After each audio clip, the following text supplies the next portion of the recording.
I mean, it's just us having a chat about dental assistants and hiring. You know what I'm saying? Our favorite thing. Our favorite thing. The best leadership happens when you step away for 10 minutes. This is Back in 10. Hello, everyone. Welcome to Back in 10. I am Savanah. And I'm Jen. The place where we keep it real, we keep it moving, and we don't pretend that hiring is easy just because someone wrote a job post. Today, we're talking about hiring assistants, aka the topic that makes office managers laugh, cry, and open Indeed at midnight. Preach. And we brought in the perfect person for this. So we brought our friend Stacey Singleton. She teaches all things dental assistant aficionado. So she sees what assistants want, what practices are doing wrong, and knows what actually is going to make them stay at your practice. And we're asking questions that people think, but they don't usually say out loud. Let's hop right into it. Welcome, Stacey. Hey, Stace. Having me. Oh, you're so welcome. It's always Stacey, a pleasure. it's honestly, for everyone listening, it is very early on a Monday morning that we are recording this, and nothing makes me happier in 3 feet of snow than to see Stacey Singleton's face. You guys. Stacey, for everyone listening, can you give them the down low of, give us your credentials and what makes you the expert in talking about dental assisting? I wouldn't go that far, but I appreciate it for sure. Oh, I would. Girl Scouts honor Yes. go that far. So I am a CDA, a certified dental assistant. I'm an EFTA, expanded function, and a practice administrator for a pediatric office in Southern Maine. And I also have my DADOM. I am a lover of all things teeth. I really am. I love incorporating the clinical team and the admin team for, a cohesive workplace. That's my goal. It always has been. And I really enjoy bringing in and training dental assistants to help really elevate the practice. And whether that be from the ground up or the expanded function, it can really be a game changer for a practice. So I've been in it for 29 years this year. Get it, girl. And yeah, I truly, truly enjoy it. I just branched out to a lot more consulting in practices where helping them integrate EFTAs into the practice and helping them understand what a game changer it can be and not only boost production, but bring more patient care to the practice. And it helps their workflow and the whole team dynamic as well. So that's been exciting. The Maine Dental Board approved my program independently. So now I can. That's congratulations. Thank you. And this is why we had to have Stacy on. Yeah, because she's I'm like not the queen. expert, but okay. Yeah. Okay, Stacy. We love you. Stop. Stop. So the Maine approved your independent education course. Like, what does that mean? Yeah, so I've been teaching at the college for years, and I still am very involved with them. But there's a couple dynamics that get a little difficult at the college. So I wanted to try to branch out a little bit so that I can have more flexibility within the state. So I presented to the Maine Dental Board my curriculum. I built basically the curriculum I had been doing for years for EFTAs. And long story short, they approved it. So my goal is throughout the state to be able to do remote classes so I can go to practices. I do love the classroom at the college, and it has a lot of perks and a lot of benefits. But in order to get more access throughout the state, I've talked to a lot of practices where I'm trying to go to their practice and then incorporate teaching their CDAs to become EFTAs, and they're in their own wheelhouse, right? So they're a little bit more comfortable. They have their own instrumentation and comfort. So it's a little bit of a different dynamic, but it's working. So that's in play, and but I can offer it throughout the state. So I've been in talks with Presque Isle, which is like 4 hours away. We have a large state, so just trying to bring more access to care throughout the state is my goal. Congratulations. That's monumental. I mean, not just like in a Mhm. personal career, but for the state of Maine. But are you the first to do this in Maine? There's one other EFTA program that Yep. is in the like Augusta area. Okay. It's through a college. It is run very differently than my program is. I am hands-on from day one. I give them a handpiece day one. We start going over things clinical and chair side right away so that Mhm. I want them to have a good understanding right off the bat. They still have to do all of their home study and didactic, don't get me wrong, but I want them to be powerhouses when it comes to patient care. So I have a little bit of a different dynamic than the college does, up there anyways. Yeah. I have a lot more expectation of what they're bringing clinically. So yeah, Wow. and then Amazing. I put in for a dental radiography program as well. So now I can teach the dental radiography program, and they can put right in for their licensure too. So that's been a big win as well. So Not only are they getting great education, you're making it so easy for them to succeed. That's I'm trying. yeah. It's a process. I've had great candidates that have come through, which makes it really a successful program, when you have good people surrounding you. So it's been great that way. Yeah, and my team at work is phenomenal. The doctor I work for is phenomenal. He's very supportive. Our community is just fantastic when it comes to all things continuing education. So yeah. My clinical heart is just so happy right now because really what you're doing is you're helping to not only elevate them but just bring access to people that need it, Mm. that wouldn't have it otherwise. And it's just I just Amazing. love you. That's the hope. Amazing. The only obstacle right now is the school gets federal funding. I Okay. don't, because I'm not a Right. college, I'm a program. Yeah. So Mhm. that's been a little bit of an obstacle because I have more flexibility to go remote and try to implement these courses, but I don't have the funding, you know what I mean, that the colleges do. So I'm Right. trying to get creative that way. So we're getting there. Slow and steady. I mean, you're already light years ahead Yeah. of a lot of states. So kudos and congratulations. Thank you. You're so impressive. I just love you. Oh, I just love you guys. I found a picture of us, probably from at least 3 or 4 years ago, and it like came across actually in my kitchen Yeah. because I have like one of those revolving, Same. things, Yes. and I love it. Anyways, it Of the came three of across, and I was like, "Look at them!" of the three of Yes, us? yeah, we were at Is it a our picture? I think that I have a lot of us at Yankee. It wasn't the Yankee one. I think it was like Arizona or Texas or something. We were at a conference and we were all in a room and we took a picture and I was like, "Oh, they're fabulous." I'll send it. I'll send Okay. it. Yeah. Yes, Yeah, send it and please. Yeah, please. we'll insert it here. Yeah. Insert here. Insert here. And then I'll just insert a bunch of other ones too. Yeah. Okay, so let's talk hiring dental assistants. Um, can we hop into some super hard truths when it comes to dental assisting um and the hiring process? Stacey, from your perspective, what is the number one reason good assistants leave a practice within the first 90 days?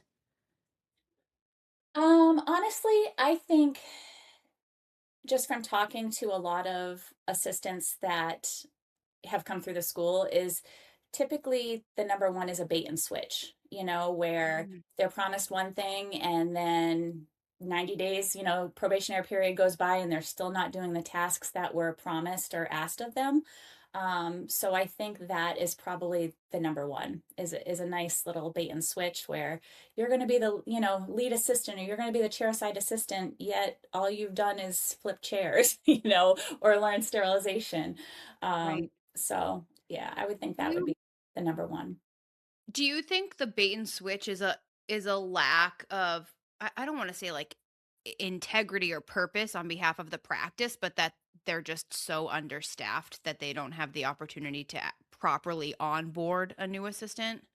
Absolutely. I mean, I think even when you have the standards in place, onboarding someone and training someone is one of, I think, the most difficult things in the practice. Um, we are a busy practice. I have a clinical manager and we're expanding, we're growing, and we're currently looking right now for an assistant. And she already has so much that she does. So to take on, what I mean, training another person with safeguards in place that we have is still a lot. So things can get dropped and, you know, the anticipation of what we want to come across is always there that we're hoping. But I have a 30, 60, 90 checklist, right? So Mhm. let's make an onboarding plan. If everybody has an onboarding plan, that's great, but you have to follow it. You have to have the time to sit down with the new hire. And I think that goes by the wayside a lot of the time is we're just expecting that they're going to know what they're doing or that we've given them the basics and then set them free, you know, Right? but we have to follow through. Mhm. It's up to us, as managers and clinical leads and everything else. It is up to us to have the follow through because I think that they will leave on a very short term basis if they don't get follow through and communication of expectations. And I think sometimes, like, when practices will say, like, oh, I can't find a good assistant. That's part of the reason, right? Is that onboarding plan that you're talking Yeah. about. Um, is there any other issues that you think could, when practices say, I can't find a good assistant, are there anything else, any other reasons that That they would make them feel that way, other than their onboarding plan and time? But what else you think? Their toxic behavior, is Mm. is a ripple effect through the dental community. It's it's a the dental community in itself is small, right? No matter where you're at, any county you go to, it's going to be a small knit community. Everybody knows everybody. So when you have a consistent ad that's going out, people talk. They're very well aware of toxic offices, high turnover. Um, there's always reasons behind it.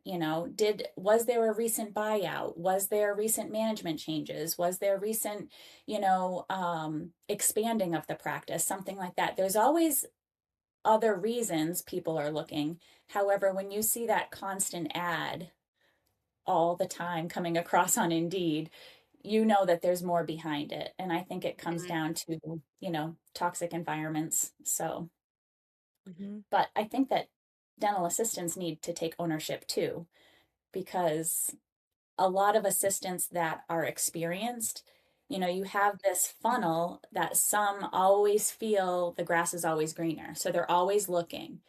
Yeah. They're causing this ripple effect of job hopping, right? And it might not be the practice because of turnover. It could be the assistant, wanting something else all of the time, always looking for that next best thing.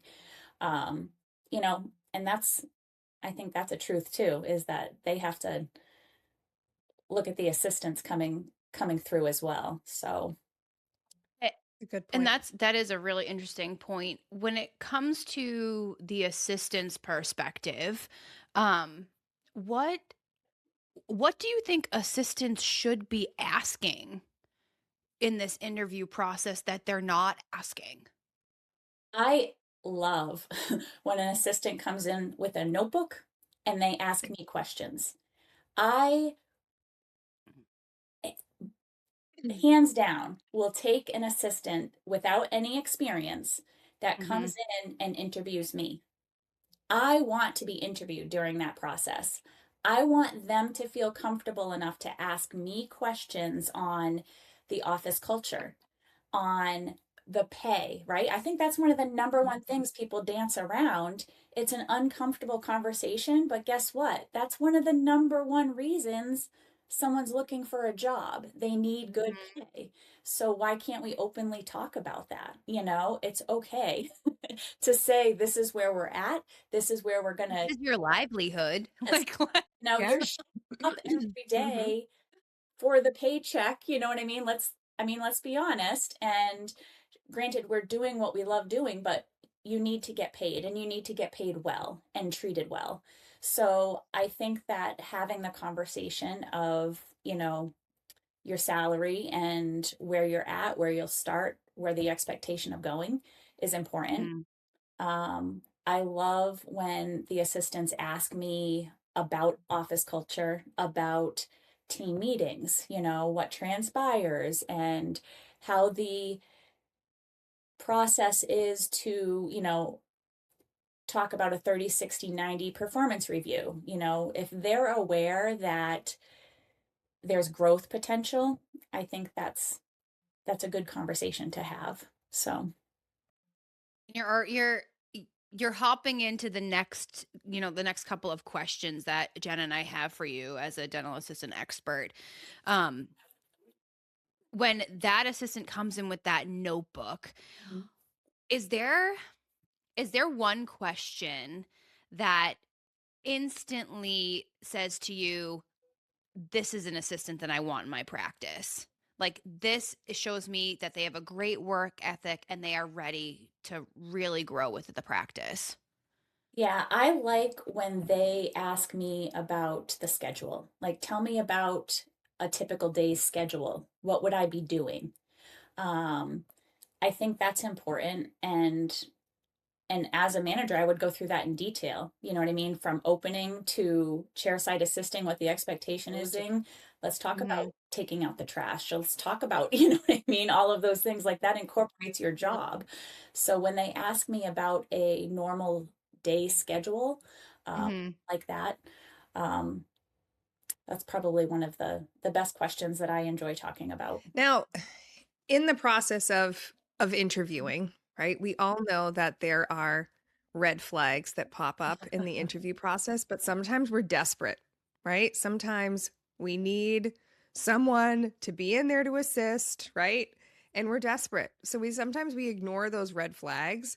What are some red flags that you have seen or heard about that sometimes practices ignore, but they shouldn't? Yeah. When you show up in flip-flops and your spaghetti dressed, like, oh yeah, no joke. That has happened. That has happened. Yeah, it has happened. Yep, flip-flops and linen pants that were wrinkled, and you're like, oh, okay. So yeah. Welcome to your job. I think so. Again, the community is small. It was brought to my attention last session of dental assistants that a coworker of hers went to a job interview and was offered cash right then and there to accept the job. And that makes me chuckle on so many levels, because the position was for a AR representative, so a financial coordinator. So there was no background check done. There was no vetting of this person whatsoever on your financials. You're bringing someone in, you know what I mean, for financials, not only in your practice, but there was no vetting, no calling of any references, just cash given because a warm body was needed, and said, when can you start? Here you go. Here's your cash, and we'll see you next week. So the wrong way to do a sign-on bonus essentially is like, let's mafia style under the table. Right? Here you go. Like, welcome to the family. Pretty much. Honestly, what? It just blows my mind.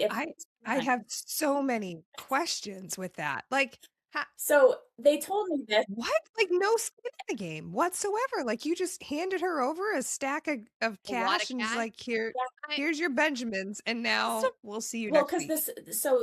this assistant said to me, hey, this is what happened. And I was like, that's not a typical situation. And run no, because there's something very wrong there. run. But They're again, gonna get you for embezzlement. Run.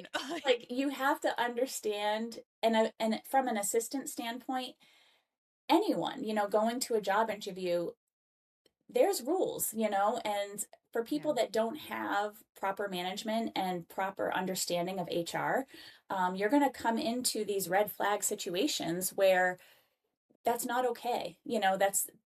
There's something going on there where someone's giving you cash to start a job, um, or someone that says, "Well, I can start tomorrow." You know, what? Why? Don't let's talk Run. about why you're available now, Yeah. and to get you to that point. So I think that is a big red flag when someone can just, instantly start, unless something happened, like a big event happened. Hmm. I think one of the obstacles I see that's a red flag that come through are experienced assistants that will, apply for the ad. When we sit down and talk, they place blame on every other job that they've had. They don't take any ownership of why they left. It's always placing blame on that practice. Um, to me, that's a red flag. It's Yeah. not a good fit for everybody at each practice. And sometimes you do have to go to a couple of practices, and I understand that. But there's a right way to approach that, I think, and Mhm. sell yourself, So that's always, I don't like throwing other people under the bus to make yourself look higher. I've seen it firsthand and I won't be a part of it. So I don't, That's not a good no, I No, it's don't not condone a good that at all. look. Uh-uh. So if someone Uh-uh. coming right in and throwing it out there saying, placing blame on other people and other team members that they had, I don't like that. That's not okay. That's not someone that I want to bring in to be part of the team, regardless of their expertise. So, and in regards to their expertise, you know, and I'm guilty of this in putting out ads for the practice in wanting someone who's experienced, mhm. right? And just, I mean, in terms of not having enough time to fully, train someone very green to dental assisting, right? And maybe we have um, a lack of opportunities in the schedule to do so. So when you're building your ad for your dental assistant, what do you deem the difference between a new hire, someone green, and then someone who is just untrainable when they're coming into the practice? um, I think untrainable would be the I know it all and this is how we did it and this is the right way. Well, what about this? I do it this way. Someone that's not open-minded to your policies and procedures, I think is an untrainable person. I like experienced assistants. However, there's baggage that comes with that, so it depends on which position I'm looking for. If I'm particularly looking for an EFTA, of course I want the experience, right? But that's where you have to vet someone thoroughly and not rush it. Someone that in the interview process, if I'm looking for a dental assistant and I, as a manager, am willing to train, I will hire on personality tenfold. I don't care that they took a dental assistant course or that they haven't.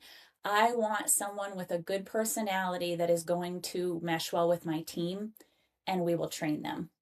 Um, but someone that comes in and is adamant that they know everything and they have no flex whatsoever, that's an untrainable person. So you were talking about your interview process. Do there's so many different ideas around working interviews, if you do them, if you don't do them. Do you find them helpful? Or do you think that they just can kind of cause some challenges in the practice or challenges for the person or just unnecessary trauma or free labor? What are your thoughts Yeah. around? Also, sidebar, you have to make sure whether or not the working interviews are legal in your states, everybody. Just let's Oh, right. Yeah. we're not saying that every Hmm. state you should have a working interview. Make sure you check with your government policies. Okay, Stacey, continue. Yes. So on that note, we will not do a working interview. I will do a job shadow, and I love that. let them That observe, but I will not have someone come in and do a working interview. Um, if I'm hiring for a dental assistant and they have a small amount of um, history doing it or brand new even, we have a large like office policy book where we have pictures of every tray set up. We have mm, a breakdown of every SOP of every procedure. So after they would come in and observe for a little bit and just standing on the side observing, then I would sit down and I would just kind of flip through and show them some of the tray setups, procedures. And if they in turn ask questions, that's engaging, right? I want them to have interest. I want them to look and question things. So to me, that's fantastic. I would rather do something like that, but I will not have someone do a working interview. There's too much risk involved in that. So Yeah, definitely have the same or similar philosophy with you there because they're not on your insurance for the practice or anything, your liability, anything like that either. But um, what I understood from what you said too is like it's really more important for them to like know what is their critical thinking, right? Are they willing to one, understand what's going on? If they don't, can they ask questions? Like what questions are they asking? Are they too nervous to ask questions, right? Like you want someone that's going to be engaging and that they're going to be a good team member. And if they're just going to sit there and like no, you don't exactly. want that Yeah. person. You want the engagement, you want them to want to be there, right? And Hmm. I mean, we're huge advocates of continuing education, obviously. So it's I want people that want more. I want to invest in them because it comes right around. The people that I invest in and build up in turn want to show up every day, want to do a good job. They're there for the right reasons. And I will pick that Hmm. every day. So, Yeah. do you That's your and then some person. It's like do your job and and then yeah, then some. some? Like yeah, understand what you need to do and then some. Like help take out the trash exactly. and then some. Yeah. Yeah. There's no After of something, don't ever be above doing something in the practice where, you know, right. the doctor takes out the trash, he'll wipe down a room. He's not above doing anything because what type of precedence is that set, for everybody else? So it doesn't matter if you're a hygienist, front desk, you know what I mean, assistant, you're going to take out the trash, you're going to break down cardboard, you're going to vacuum the floor. It's just part of the job. Yeah. Get the plunger. Yes. Yeah. Stacey, after a potential hire shadows with the team, how much weight does the team does their perspective hold for you in that hiring decision? So in the ideal situation, I would have I would look through resumes and I would do a phone interview first. Okay. After Mhm, that phone interview, if they make the next cut and we had good conversation, then they would come in for an in-person interview with a job shadow. If mhm, that goes well, then I would ask them to come back and have lunch with the team. So usually I narrow it down to say the last two candidates and I would have them come in and sit down. We'd order lunch and just hang out and chat, get to know you personally. And then I ask the team for their feedback, on who they could foresee, working with. So mhm. the team has huge weight in it. It's very important. I'll do the work to narrow it down, but I do want them to kind of have a hand in making that decision because they're going to be working with them more hand in hand than I am. So, Yeah. yeah. And it must work especially well when you've been so intentional about your who you've already hired in the practice, so you already know those personalities are blending and that you do have a strong culture. But for those of you whose culture is not where it needs to be, um, I feel like the perspective of the team could also get catty. So just making sure that your culture is strong and in a good spot Right. before you ask for that feedback from the team too. Yeah, because when you have, the management in place that is allowing the cattiness and allowing those things to happen, you're never gonna to move on from that. You're never going to kind of create that ideal culture if the people in play are the ones causing the harm. So that's something too, as an assistant looking at a practice, that you need to be as critical, like we were saying in the interview process, Yeah. of seeing the dynamic of the practice. So it's very important. And and as you're coaching these assistants, Mhm. um, what what do you recommend to assistants that they look for when they walk in the door of a practice? What are red flags for them or green flags for them in knowing that this is where I want to be? I have to say, one of the top things, I just taught a dental radiography program this past Friday. And so people came into, my practice, and they get to see the ongoings of the practice. So there's no patients there that day, but they got to see the office. And one of them said, "Oh my gosh, this is so fun, and everything is so clean and organized." So for her, seeing sterilization in an organized fashion and not having things everywhere, and in the op room not having, a collection of stuff on the counters, that was important to her. She's like, "This is amazing. I love the organization." So that, I think, is hugely important. I think them having a say in being able to organize, right? If they want to clean up the operatory, let them. Let them do it. Give Let them them the be tool. efficient if it's yeah. Give them the Yeah, buy them the darn bins from the dollar store. Like it's not a big deal. Like it's Give them like a dry erase calendar if they need it. Good it, Lord. because that is just, it can make or break a day, and it gives them value, right? They're setting it up and they're organizing it, and they take pride in that. It's important to have them feel vested in something. So for her, it was organization. When she saw, she's like, "That's fantastic." I'm like, "You too could have organization."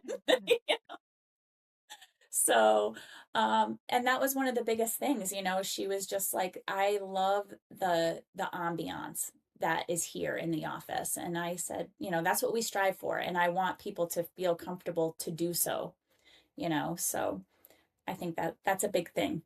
We talked about the what we look for in assistant, what's green flags, red flags. Um, can we just chat a little about retention and the reality of the situation of keeping our teams happy, specifically our dental assistants? In in your perspective, I mean, what do you think is the fastest way that practices are losing assistants left and right? Um, I think it's due to people poaching, to be honest. Uh, Jen and I just talked about this the other day. It's absolutely wild it's how Mhm. aggressive the industry is right now with I mean, I guess if you're a top performing team member, Yeah. it's an honor to be poached by that, but you're totally right. The poaching is crazy. And Yeah. I won't poach someone. I'll put an ad out if they apply to the office and it's from, you know, a very reputable referring office that I deal with all the time. I'm not going to interview that person, right? Mm. But knowing, why are they looking, right? I want to dig a little bit deeper, because if it's a key player at this other office, there's something going on why they're looking. But I'm not going to go and take them. I will not do that. I won't approach it. I just had this conversation with one of the assistants, and she's like, "Oh, are you guys are hiring?" I said, "I am, but I'm not going to give you, you can go find the ad, you can look that way." We have people at our Right. practice that have come from other practices. I did not go and get them. They applied. We went through the channels because it's the right thing to do. Mhm. Um, so I, but I feel Mhm. strongly that there's people that don't respect that and they will just do any means necessary to try to get someone. And why, right? Why are you doing that? As a person that has been approached by other practices, there's a reason why you're being so forceful, right? There's a Right. reason why you're trying to poach me right now. So you have to be confident in knowing your worth and knowing what's going on in their culture. You know, you have to dig a little bit deeper. So, but Yeah, money isn't everything, and I think no, that's, you know, I took a job and then left a job after 2 days because I was like, ethically, I cannot do what they were asking me to yep, do. But I think the challenge is like I personally, I had used to have practices down on the Cape. Um, and we had another practice that literally found all of our team members because it's the team on the yep, website, found them all on LinkedIn and offered them all jobs, like without interviews, without anything. And luckily we had one of the team members that came to us and told us that, right? So we knew and we talked to the team about it. But none of them left. And it's because yeah, we had a good culture, right? Like we all communicated about it and everything, but they were offering them a lot more money. So then that's another conversation for yeah, us, right? But I'm like, there's a reason why. Like you have to understand, like exactly like you said, there's a reason why someone's poaching. And there's also a reason why someone's going to pay you excessive amounts of money because usually there's a yeah. problem Mhm. There's at the beginning, like you have to put everything together. I'm not saying like just because you get paid really well, there's a problem. Like if someone's poaching you and offering you a lot of money, there's usually something underlying Well, that's it's the there. exactly. startup practice because some startups are, they just need to get going. But Yeah, I but don't poach. Right. don't poach. It also, I, from a manager perspective, I feel like it puts the team member in the highest power seat when I poach. Mhm. And it gives them grounds to, not undermine, but you'd have to be very, uh, I think, more careful in financial conversations, a little eggshelly to me, Yes. I honestly. totally agree with that. I completely agree with that. I think it's just setting yourself up for not a long-term person. It might be a short-term fix, but it's not going to be someone that is fully vested because they had the mentality, right, to do this kind of backdoor way. So how does that set up the integrity of who they are for your practice? I mean, I left a practice due to integrity. Like I won't stand by Same. and belittle what I know is right from wrong, right? Yeah. I won't have it. Um, but that's not for some people, that's okay. And that's But okay that Yeah. they'll put things on the line. for the practices that are they're already paying top dollar and their team members are being poached, um, what else can practices, offer to their dental assistants and I mean their team in general that you've seen to to to retain them, to keep them in the practice above just good pay and education that we've talked about. Yeah, I think that honestly, the one of the top things that people tell me that work for me is flexibility. You know, I never so the doctor I worked for the past 16 years, he recently retired. We did a buyout and all of these things, but he always said to me, before that if you're going to work for us, you're going to work for us for the duration of our hours, right? So if we're working Monday through Wednesday seeing patients, you're expected to be here Monday through Wednesday seeing patients. And that's how I hired, that's how we maintained for years our staff. Then COVID hit, right? And Yeah. people, and they're like, but my daycare now isn't open till 6 o'clock. They're only open till 5. And now, you know what I mean? I'm paying all of this money and I have to be there. And um, a lot of more travel, expenses and daycare expenses, it it really forced us to have to be flexible like we never were. Um, we just never had that. We never came across it. So now it's, oh, you have, to bring your child to a doctor's appointment and you don't have a second person to do so. You know what I mean? You don't have alternative arrangements. Now we make accommodations for that, which we never had to before because everyone always had something in place to accommodate those issues that would come up. You took your doctor's appointments on days that you had off. You made your child appointments on days you had off. You figured things out, and now that's not the case. Now we're accommodating, for people. That's okay. It's a different dynamic, that we've had to pivot on. So What does that look like in practice though? I mean, I love and appreciate all that you're offering flexibility when it comes to hiring. But in terms of running a business, how do you manage that? Like what does that look like? So if I wanted to start, offering flexible options within my practice, what would I do? How would I go about it? well, first and foremost, I feel like you have to have full staffing, right? Because True. for someone to be able to come in at 10 o'clock, you need someone else to cover that position, right? Yeah. So it's not going to work for every office. I think it's an option for practices when they have the availability to do so.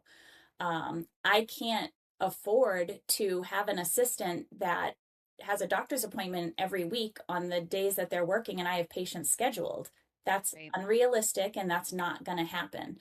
Um, but if they have to scoot out at 4:30 because they have a softball game to get to, I want to make that happen, right? We will come together as a team and cover each other and make it happen. For us, that is, I think it's very important. And it is something that we pull together in, morning meetings and let them know, hey, this came up. Can I get some coverage? And it's like, if we can make it work, we will make it work. Does it always? No, not always, but we'll Yeah. try. I love the willingness to try too. There are a lot of Yeah. practices that we've talked to and our peers who just they don't have the capacity to to try Yeah, because they're so short staffed that there's just like we can't nope and they just out of sight out of mind it.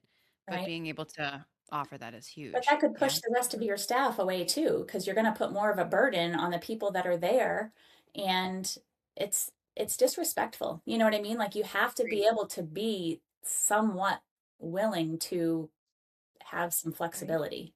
You still have to run a business. Dentistry is a business, but that's our Yep. job as managers is to run the business. But you need those people to run it. So, support them. Right. So Right. So this has been absolutely I amazing, and know. I'm We could have so hours stinking of this with excited. Stacy. I mean, I know. Stacy's I we're gonna know. have you come back because I want other than, like, Yes. talking about your business, I wanna talk about EFTA with oh, you for too, because sure. that's huge. So we'll Yes. we'll have Yes. Stacy back to talk about EFTA for sure. Yeah. So let's leave the listeners with this last thought, Stacy. Okay. Practices and for everyone that's listening, what is one thing that they could do today to hire better assistants? I think they need to ask the tough questions, right? I think have the difficult conversations and ask them about pay, ask them about benefits, ask them about their plans for 1 year, 3 year, 5 year plans, what that looks like, and not just hire a warm body to get into your office because that's you're going to be doing the same thing in 3 months from now. So I think laying everything out on the line and being very honest with them and don't do a bait and switch on both sides. As the assistant and as the employer, do not do a bait and switch. Yeah, that's what I have to say. No Um, bait and switch love in it. here. there's no back and 10 bait and switching. Unless we're bait and switching like coffee for booze sometimes. I mean, that's What's in your cup? What's in your There's tea. There's tea in this cup. It's a protein coffee. That's a propy. Would I like Bailey's in this cup? Yes, I would. I really would. But we have a full workday ahead of us. That's like after hours. Like That's the after 10 p.m. dark. episode. I'll have to get you my homemade apple pie moonshine. Did I give that to you? No. No, you told us about it. No, I busted through those eggs in like 3 days. So Stacey, not only is she like fabulous with dental assisting, but she also lives like this cottagecore life that I want so desperately out in the woods. Has chickens and rides in the woods on ATVs. Like, Stacey's just the coolest. Those eggs were beautiful, though. Yeah, they were. Can we talk about that? That is all my husband. He monochromatically puts them in. The rainbow of eggs. That's hilarious. Oh my gosh. Okay, so you guys are like 2 peas in a pod, because seriously, I opened up the carton and I was like, what? Oh, yeah. It went from white to tan to deep green. Yep, he has. Wow. The fact that is actually a thing. I'll put them in the crate and then he'll come behind me and he'll move. So, yeah. Oh, man. There's that. Where are you speaking next? Where can our listeners touch base with you? Tell us a little bit about that, and tell us your website's name, because it's amazing. Oh, thank you. Website is Talk Teeth, the number 2 and me. So talkteethtome.com. And the next speaking I have is, let's see, I'm doing the Pediatric Growth Summit in Virginia. I'm doing the Maine Dental Leadership Coalition in June. I'm going to speak for Code. I'm not sure at which event yet, but we talked about that. So I think it's possibly the fall course that they're looking at doing. Awesome. Which I don't think they've committed to a location yet, so I don't know if I can say. TBD. Yeah, TBD. I do think it's somewhere Midwest. I think so. Not West, but Midwest. Yeah, he had mentioned a couple of them, and so we'll see. I don't know where he's gonna commit to. We'll see what Daniel comes up with. Yeah, I'm so jazzed for you to speak for that group. That's gonna be powerful for sure. We'll be there. We'll cheering you on. In person. Oh, yeah. Oh, absolutely. We will be there. Yep. I'm going to bring pom-poms. I'm going to be in the back. I'll also bring pom-poms as long as you bring some eggs. You're throwing eggs at me on the stage. Monochromatic. Well, wait, not monochromatic. The rainbow we of will eggs. throw them in the specific order that they were presented in the carton. Right. I'll have him number them. He also has stamps for them that say butt nuggets and stuff. Also, yeah, the sticker when Stacey, she like opened her trunk like we were having some kind of deal. It was an egg deal. An egg deal, and then the stamp on it said butt nuggets, and it was just it was perfect. It's perfect. Yeah, the issues that I have, so we need you need to come and we need to put a couple tiny homes, I think, on the land, so then you can come. Yeah, he wants to build tree houses and stuff like that, so then you can come and rough it on the land. I'm down to test it. I don't need much. I don't need to glamp. I'm a camper. I will test it out. Let's do it. Right? Yes. Let's do it. We could have a dental retreat. We could have Code there and have an excursion. A treehouse excursion? Yes. I'll get him working. As long as we go. Okay, good. Like we got butt nuggets. Oh, yes, for sure. On that note, I'm going to go enjoy some butt nuggets before my first meeting of the day. But Stacey, enjoy your nugs. Thank you so much for joining us. Thank you, I can't wait to guys. have you back. Thanks, Stacey. Yes. We love you. Love you too. Everyone listening, check out talkteethtome.com where Stacey is. If you need help with dental assisting, coaching, reach out to Stacey. We're going to put her links inside the show notes and on socials for you. So yeah, Get at Stacey. Ladies. Stay warm. Bye, y'all. Bye. All right, stop recording. Thanks for spending a few minutes with us on Back in 10. If something made you laugh, nod, or feel a little more human, share it with a friend and make sure that you're subscribed. You can also follow us on Instagram at Back in 10 Pod for more behind the scenes, updates, and probably a little chaos. We're not here to have it all figured out. We're just here